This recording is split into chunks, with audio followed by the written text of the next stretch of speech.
Using WinLife, the FKM example 6.1 of the theoretical strength analysis is recalculated. A new FKM project is created, here, example 28.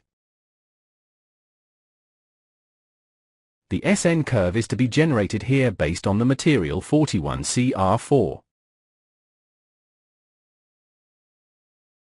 The surface roughness and the effective diameter are modified.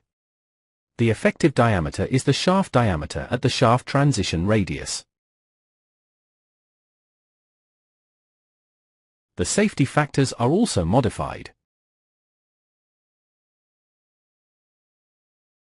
The material 41CR4 is entered as a short name.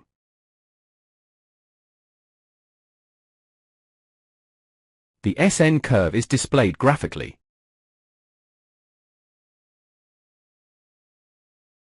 The stress state at the verification point is now specified. This is a two-dimensional, i.e. planar, state.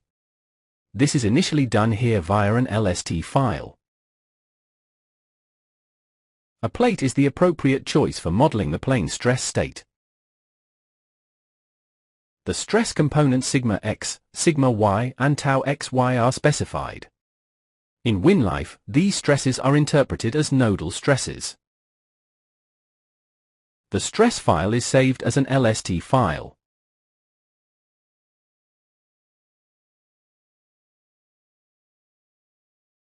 We calculate only one verification point, in this case a node.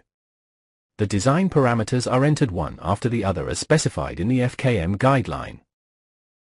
These are the plastic support factor, the stress gradients, the notch factor and the load ratio.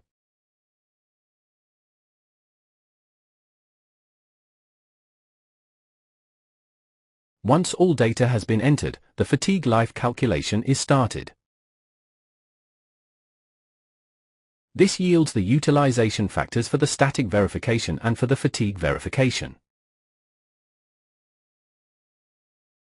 The calculation protocol is visible in the background. The user can view the calculation steps in detail. The upper section shows the calculation process for the static analysis, and the lower section shows that for the fatigue analysis. The utilization factors are shown at the bottom of each section. The report is now closed. In a calculation variant, we now wish to use stresses from finite element calculations. In this case, these are results from a calculation using Nastran. We will evaluate the plane stress state, as we are at the free component surface. We import the geometry file from our FEA calculation.